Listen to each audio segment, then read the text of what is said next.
Bonjour à vous mes hockey fans et bienvenue à un autre aperçu pour la saison 2025-2026 de la LNH.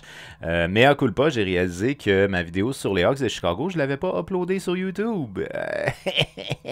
Et puis, ben, il s'adonne que, tu sais, le temps étant ce qu'il est, éventuellement, je l'ai jeté dans la corbeille de mon ordinateur et j'ai vidé la corbeille. Fait qu'on va refaire la vidéo tout simplement, mais là, je suis désolé parce qu'elle est vraiment pas en ordre alphabétique. Elle aurait dû être beaucoup plus tôt dans ma playlist. Mais c'est ça, elle est là. Elle est là. Alors, les Hawks de Chicago, ben écoutez, les Hawks de Chicago, c'est une équipe qui est évidemment en reconstruction, mais on va commencer avec le fait que c'était une organisation qui fait partie des fameuses Original Six. Alors, j'ai déjà fait là, tout le tralala là, par rapport aux Original Six. Ils ne sont pas vraiment les Originals au niveau de la LNH. Les deux seules équipes toujours actives qui étaient dans les Originals, c'était Toronto et Montréal. Quelqu'un m'a souligné le fait que Toronto a changé de nom. Oui, Toronto a changé de nom quand même à quelques reprises, là, mais c'est toujours la même concession. Donc, dans le fond, c'est que la Ligue nationale de hockey va être fondée en 1917 dans le but de chasser littéralement un propriétaire, c'est Eddie Livingstone, qui est propriétaire de l'équipe de Toronto. Alors, ce qu'on décide de faire, c'est de partir une deuxième ligue. Là, je me rappelle plus, je pense que c'était la Ligue nord-américaine ou quelque chose de même, la Ligue mondiale de hockey, de quoi de même, genre. Fait qu'on décide de lancer une autre ligue, qui est une ligue, disons, alternative, et on chasse ce propriétaire-là, Eddie Livingstone. Et on implante la Ligue nationale de hockey à l'époque avec le Canadien, avec les Sénateurs d'Ottawa, avec les Wanderers, avec les Toronto, mais la deuxième équipe de Toronto. Et là, ce qui est intéressant concernant les Hawks de Chicago, c'est que de son côté, Eddie Livingstone, lui, a proposé beaucoup de choses pour améliorer la Ligue. Puis il y avait vraiment un tempérament détestable pour les autres propriétaires. C'est un gars qui faisait des coups bas, qui volait des joueurs, qui faisait des offres en dessous, là, la corruption, des choses comme ça. Fait qu'on voulait vraiment le chasser du groupe, mais il en reste pas moins qu'il y avait des bonnes idées pour faire avancer la Ligue nationale. Ce qui fait que, au travers du temps, la Ligue nationale va adopter certaines de ses idées, puis ils vont la mettre dans cette nouvelle ligue-là, qui a été une ligue qui a été fondée dans le but de lui le chasser. Sauf que lui, de son côté, pendant ce temps-là, il reste pas les bras croisés à attendre. Non, non, non, non, non. Il veut partir sa propre ligue à lui dans le but de faire rivalité avec la Ligue nationale de hockey. Et dans cette optique-là, il va se créer une équipe qui va s'appeler les Cardinals de Chicago. Alors, les Cardinals de Chicago, eux, vont jouer, je pense que c'est le Chicago Coliseum ou quelque chose comme ça. Ils vont jouer à l'Arena de Chicago. Et entre-temps, la Ligue nationale de hockey, elle, va créer une organisation à Chicago pour rivaliser avec les Cardinals. Finalement, les Cardinals, ils ne restent pas longtemps. Si je ne fais pas erreur, je pense qu'il reste juste une saison. Puis ils vont finir par disparaître. Maintenant, la petite histoire des Hawks de Chicago, ben c'est ça. C'est que c'est une organisation qui va venir chasser finalement l'équipe de Livingstone de la ville de Chicago. Ils vont prendre place au Chicago Coliseum. Il me semble que c'est ça, Chicago Coliseum. En tout cas, ils vont prendre place dans l'aréna.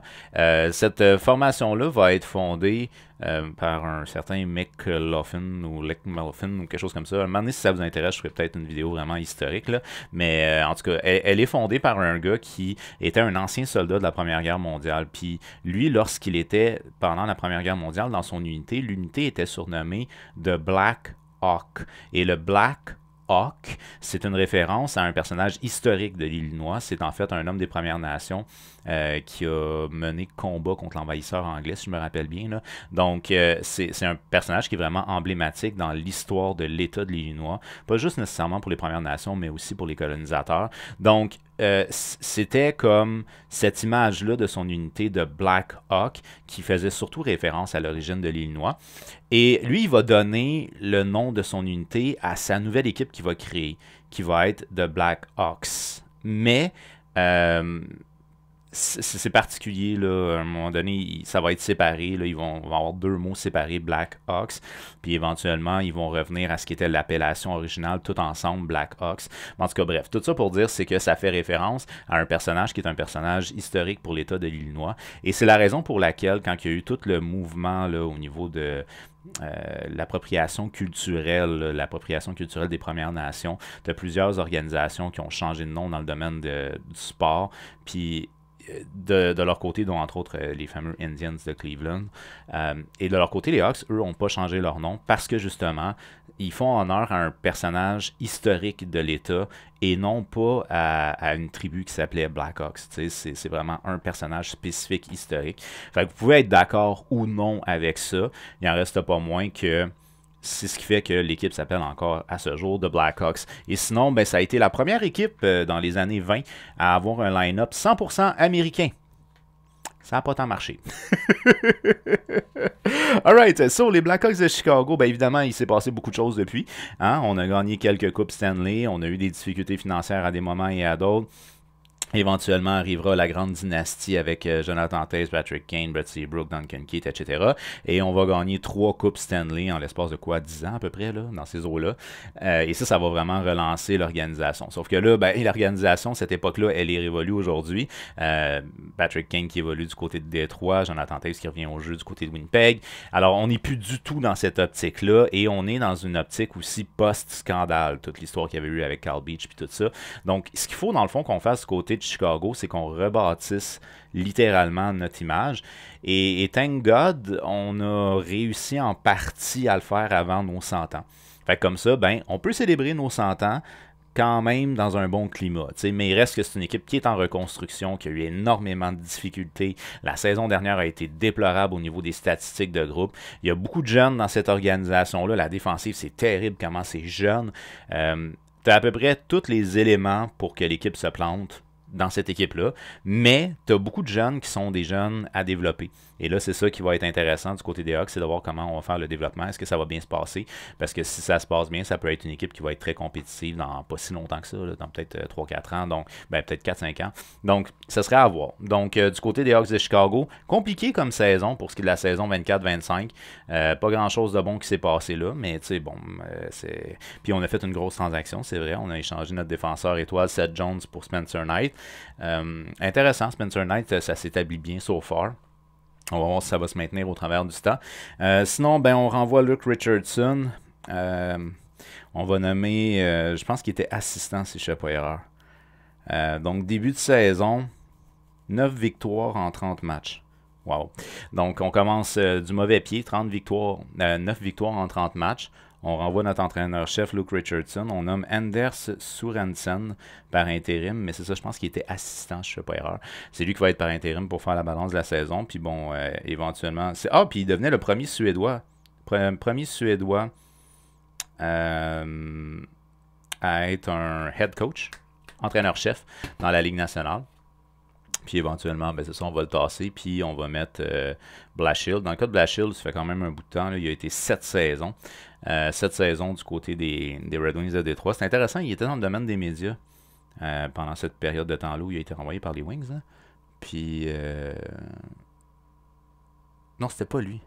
C'était pas lui qui était dans le domaine des médias, excusez. Je confonds avec, je pense que c'était Lalonde. Donc c'est ça, Blashill, il a été quand même plusieurs saisons avec les Red Wings de Détroit, donc il est habitué de travailler avec des jeunes. Ça, c'est peut-être le point positif. Par contre, ça n'a pas été des années très glorieuses du côté de Détroit. Je ne sais pas à quel point ça va aider les clubs, mais c'est ce qu'on a pris comme décision du côté de Davidson. Alors, on revient avec notre directeur général, Carl Davidson. Sinon, on a embauché l'entraîneur-chef Jeff Blashill. Pour ce qui est de la saison 24-25, c'est 25 victoires, 46 défaites, 11 défaites en prolongation, donc 25 victoires pour 57 défaites. Ouh, c'était long! 61 points. On a terminé au 15e rang au niveau de la conférence de l'Ouest et au 31e rang au niveau de la Ligue nationale. Ça a été terrible. Terrible. Une moyenne de buts marqués de 2,73 pour le 26e rang dans la Ligue nationale. On est la pire défensive de la Ligue. 3,56. Puis en plus, c'est jeune. Donc, on est pas la pire, excusez, 31e. Il y en a une peu et qu'une autres. Mais on est quand même dans les bas-fonds. Un avantage numérique quand même à 24,9, 7e dans la Ligue, ça c'est excellent. Et sinon, il y a des avantages numériques à respectable à 79,3. On est 14e dans la Ligue, à peu près mi-peloton. Maintenant, le meilleur buteur aura été Donato avec 31 buts.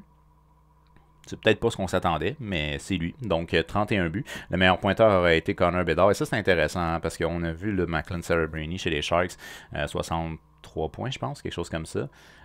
Connor Bedard, c'est 67 points en 82 matchs. Macklin, il était à sa première saison. C'est intéressant ce qu'on a du côté de San Jose. Alors, dans le cas de Connor Bedard, 67 points cette année. Ça a été compliqué, mais en même temps, est-ce qu'il est bien entouré? Ça, c'est la question qu'il faut se poser. Le meilleur défenseur a été Vlasic, 30 points en 82 matchs, moins 23, mais là, c'est ça. Il y a beaucoup de moins dans cette équipe-là. Entre autres, d'ailleurs, Connor Bedard, moins 36. Ça rentre dans le dash, comme dirait l'autre. Fait que bref, Des statistiques individuelles tièdes pour ce qui est des meilleurs à chaque position. Maintenant, pour ce qui est des espoirs, ben là, il y a des espoirs qu'on pourrait avoir déjà là dans la Ligue nationale. C'est possible qu'on les voit sur le line-up régulier. Je ne sais pas comment ça va se passer au niveau du training camp, mais comment ça se passe au niveau du training camp, mais on pourrait. Alors, on va commencer ici avec Artyom Levchunov, un défenseur de 19 ans, 6 pieds 2, 209 livres. Lui, il évoluait au niveau de la AHL la saison dernière en 52 matchs, 5 buts, 17 passes, 22 points. Il a joué un peu dans la Ligue nationale, 18 matchs, 6 points. C'est un défenseur, étonnamment, qui est quand même rapide et explosif dans son style de jeu. Et ça, c'est le fun parce que c'est un beau spectacle à voir. C'est un beau spectacle. Et c'est un défenseur aussi qui est considéré comme étant responsable dans les deux sens de la patinoire. Fait que c'est un gars qui est capable autant de produire offensivement, mais aussi de bien jouer dans sa zone à lui. Alors, c'est un gars qu'on pourrait voir, là, même peut-être dans le top 4 là, cette année du côté des Hawks de Chicago. En termes de deuxième espoir, on va y aller avec Sam Renzold, un défenseur de 21 ans, 6 pieds 4, 190 livres, quand même un gros format. Il jouait au niveau de la NCAA la saison dernière, 40 matchs, 10 buts, 22 passes, 32 points pour ce qui est de Renzold. Sinon, un petit 9 matchs dans la Ligue nationale et un très respectable 5 points en 9 matchs. Un défenseur, évidemment, qui aime ça se porter à l'attaque. C'est un gars qui est qualifié comme étant très fort physiquement et il aime jouer physique. Il aime ça tasser le monde. Sinon, il est connu aussi pour d'avoir de bonnes passes et un bon contrôle de la rondelle pour ce qui est de Sam Renzold. On pourrait le voir lui aussi dans la Ligue nationale dès cette année, peut-être même dans le top 4 du côté de Chicago. En termes de troisième espoir, on va y aller avec Oliver Moore, un centre / ailier gauche de 20 ans, 5 pieds 11, 194 livres. Dans le cas de Moore, on a évolué au niveau de la NCAA la saison dernière, 38 matchs, 12 buts, 21 passes pour 33 points, ce qui est quand même respectable. Au niveau du championnat du monde junior, ben, on a 5 points en 7 matchs pour Oliver Moore. Il a joué un petit peu dans la Ligue nationale, 4 points en 9 matchs. C'est un gars qui est très rapide et responsable dans les deux sens de la patinoire. Dans son cas, peut-être plus la Ligue américaine cette année, mais sait-on jamais, des fois blessure ou opportunité, parce qu'on est ouvert à donner des opportunités pour les jeunes, là, ça c'est sûr et certain. Maintenant, ben, c'est ça. Du côté de l'alignement, c'est que là, il y a eu des surprises, mais il y a eu aussi des grosses déceptions. On a perdu Seth Jones. Donc, Seth Jones, 27 points en 42 matchs, qui a été échangé en Floride. On a perdu Tyler Hall, 24 points en 46 matchs, échangé en Caroline. Seth Jones, je ne sais pas si j'ai dit Caroline ou Floride, mais en tout cas, c'est en Floride, Seth Jones, puis Tyler Hall, Caroline. Sinon, dans le cas de Ryan Donato, c'est sa meilleure saison en carrière. Développement ordinaire pour Lucas Reichel, 22 points 70 matchs. Excellent dans la Ligue américaine. Mais on dirait que ça marche pas. Même malgré qu'il a 23 ans, c'est pas dramatique. Mais on dirait que ça marche vraiment pas. Frank Nazar. Frank Nazar a connu quand même une bonne première saison, là, 26 points en 53 matchs. Ça, c'est quand même intéressant. D'ailleurs, Lucas Reichel, je pense que c'est sa première saison complète. Là, si je ne fais pas erreur, je pense que l'année d'avant, il avait joué un affaire comme 10 matchs dans la Ligue américaine. Mais là, il a joué vraiment dans la Ligue nationale cette année. C'est un petit peu compliqué. Dans le cas de Spencer Knight, ben c'est ça, on l'a acquis dans la transaction de Seth Jones. C'est sûr qu'ici, c'est les statistiques générales de saison. Si on regarde ces statistiques séparément, c'est 2.40, 907 du côté de la Floride, puis c'est 3.12 et 896 du côté de Chicago. Fait que tu sais, ça... Disons que sa prestance a diminué un tantinet rendu à Chicago, mais il faut s'en attendre parce que c'est une défensive qui est très poreuse, puis c'est pas un addon qu'on soit aussi creux là, en termes de moyenne de buts accordés, vraiment pas un addon. Alors on y va maintenant avec un alignement qui est un alignement projeté. Alors on va faire jouer ici, ben, Donato, comme j'ai dit, il a connu sa meilleure saison en carrière, fait que ça c'est intéressant, 62 points en 80 matchs, qu'on fait jouer avec Connor Bedard, 67 points en 82 matchs. C'est sûr que Connor Bedard c'est ton premier centre, ça c'est sûr, il n'y a pas de question là-dessus, puis je pense que dans le cas de Donato, il mérite aussi de jouer sur le premier trio. C'est Burakovsky qu'on met ici sur le premier trio du côté de l'aile droite, 37 points en 79 matchs avec le Kraken de Seattle pour ce qui est de Burakovsky. Ouais, c'est ça. Je sais pas à quel point c'est un gars vraiment de premier trio. Mais au moins, c'est un gars d'expérience. Ça, c'est le point positif. C'est un gars qui a prouvé qu'il est capable de produire dans la Ligue nationale. En termes de deuxième trio, cette fois-ci, on va y aller avec Teravainen à l'aile gauche. C'est 31 ans, joueur d'expérience lui aussi. 58 points en 82 matchs pour ce qui est de Teravainen, qu'on fait jouer avec le jeune Nassar, 21 ans pour ce qui est de Nassar. Une bonne première saison, 26 points en 53 matchs. C'est quand même très respectable. On oscillerait probablement un peu en bas de 40 points pour une première saison. Aux alentours de 40 points pour une première saison complète. qu'on fait jouer avec Bertuzzi. Bertuzzi qu'on connaît bien, là, un joueur d'impact physique, dérangeant surtout. Là, 46 points en 82 matchs la saison dernière. Je sais pas à quel point. Taravainen, un top 6, ça va. Là. Nassar, il est encore un peu jeune, là, fait que je sais pas. Je sais pas. Il y a quelque chose encore qui manque de ce côté-là. Ensuite de ça, on va y aller avec... ça, c'est Colton Dach, si je me rappelle bien son petit nom. Ouais, il me semble que c'est ça, Colton Dach. 7 points en 25 matchs la saison dernière du côté des Hawks de Chicago, qu'on fait jouer avec Dickinson, c'est 16 points en 59 matchs. Et Makayev, 34 points en 80 matchs. Des joueurs essentiellement de profondeur. Même chose pour Foligno, le vétéran de 37 ans. 35 points en 78 matchs. On a fait l'acquisition de la Furty. 30 ans, c'est 7 points en 60 matchs. C'est clairement pas un top 6. Je pense que c'est un joueur qui est là pour son expérience essentiellement. Qu'on fait jouer avec le jeune Lucas Reichel, 22 points en 70 matchs. En termes de cote, j'ai été avec Landon Slugger. Slugger, c'est 6 points en 33 matchs du côté de Chicago la saison dernière. Au niveau des défenseurs, c'est compliqué. Au niveau des défenseurs, là, pour vous donner une idée, mon défenseur le plus vieux, c'est Connor Murphy. Il est âgé de 32 ans. Après ça, on a Vlasic à 24 ans. Après ça, on tombe avec Kaiser à 23 ans. Après ça, Korchinski, 21 ans. Renzel, 21 ans. Puis Levchunov, 19 ans. C'est très jeune. Puis même mon scratch a 24 ans. T'as un seul défenseur dans la trentaine. Hey, même pas mi-vingtaine. C'est pas peu dire. T'as même pas un défenseur qui dépasse la mi-vingtaine. Ils ont 24 ans au moins. Fait que c'est ça. L'expérience, ça compte beaucoup en défensive. Je suis vraiment pas convaincu par ce 6-pack-là. Alors, mon premier défenseur, c'est Vlasic, 30 points, 82 matchs. Là, je le fais jouer avec Renzel. Ce que je trouve intéressant avec Renzel, c'est peut-être justement son aspect plus complet, puis physique. Ça, je trouve ça intéressant du côté de Renzel. Fait que je me dis, on va le faire jouer sur le premier trio. Je pense que ça peut être intéressant. Puis je mets Levchunov sur mon deuxième, pas trio, mais bien ma première paire. Puis sur mon deuxième duo, ben là j'y vais avec Levchunov, un défenseur peut-être un petit peu plus offensif, un peu moins physique que peut l'être Renzel. En termes de deuxième paire, j'y vais avec Kaiser du côté gauche, donc c'est 8 points en 57 matchs, 23 ans pour Kaiser. Troisième paire, j'y vais avec Korchinski, lui c'est 2 points en 16 matchs, pas beaucoup d'expérience. Ce qu'on fait jouer avec Connor Murphy, 19 points en 68 matchs. Un défenseur, un vieux routier de la Ligue nationale pour ce qui est de Connor Murphy, mais clairement pas un top 4 dans la Ligue. Fait que c'est ça. Défensive laborieuse, mais qui a beaucoup d'apprentissage à avoir. Dans le cas de Crevier, ça, je trouve ça intéressant. Louis Crevier, il est âgé de 24 ans, un Québécois. Je dirais bien un petit Québécois, mais il est vraiment pas petit. Il mesure 6 pieds 8, 227 livres. Ça me donne une idée. Crevier, c'est un choix de 7e ronde en 2020. Évidemment, c'est un défenseur qui est essentiellement défensif et qui est très fort physiquement. Un petit 4 points en 32 matchs la saison dernière avec les Hawks. Mais c'est le fun de voir un gros gabarit qui patine bien. Ça, c'est toujours le fun. Puis en plus, c'est un Québécois, fait que je l'ai mis scratch. En termes de gardiens, ben là, c'est ça. C'est compliqué pour tous les gardiens qui vont être à Chicago. Ça, il n'y a pas de doute à avoir là-dessus. Spencer Knight devrait théoriquement être mon partant. 38 matchs le total, en incluant la Floride puis les Hawks. 38 matchs, 2.72, 902 d'efficacité, ce qui est quand même une bonne saison. Mais ses stats du côté de la Floride aident ses stats générales, on va se dire. Ensuite de ça, Söderblom, c'est mon auxiliaire. 36 matchs, lui, c'est 3.18 de moyenne, 898 d'efficacité. C'est quand même respectable dans la condition.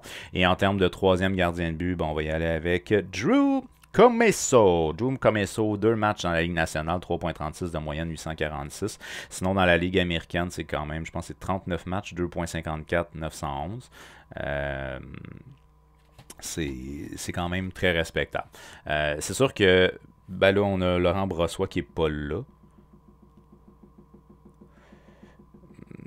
Fait que, ouais, il a été opéré au genou. Il est incertain. Fait que peut-être qu'on pourrait avoir Laurent Brossoit, mais peut-être pas en début de saison. Anyways, de façon générale, c'est une organisation qui manque de profondeur. C'est une organisation qui, malheureusement, ne produit pas assez offensivement, qui est très poreuse défensivement, qui manque énormément d'expérience à la ligne bleue. Les gardiens ne peuvent pas tout rattraper. Fait que du côté des Hawks de Chicago, il ne faut pas s'attendre à une très grosse saison, à mon humble avis. C'est la raison pour laquelle moi je dis que c'est une organisation évidemment qui ne participera pas aux séries, puis je vais les mettre 7e dans la division centrale, c'est-à-dire avant-dernier. Ouais, fait que si vous êtes fan des Hawks, bonne saison à vous, bonne chance, mais le point positif, c'est que vous avez des jeunes qui peuvent être intéressants à voir se développer. Fait que bref, Les Hawks de Chicago, d'après toi, est-ce que c'est une organisation qui va participer aux séries? T'es audacieux si tu dis que oui, mais écoute, je respecte toutes les opinions. Est-ce qu'ils participent aux séries et où ils vont terminer au niveau de la division centrale? Fais-le moi savoir au travers des commentaires. Un gros merci d'avoir regardé ma vidéo. On n'oublie pas, on fait un petit j'aime et on partage pour qu'on soit un maximum de hockey fans à jaser de hockey. Et quand on s'abonne, on active la petite cloche parce qu'il y a d'autres aperçus qui s'en viennent pour la saison 25-26 de la LNH. Un gros merci d'avoir regardé ma vidéo et on se revoit très bientôt.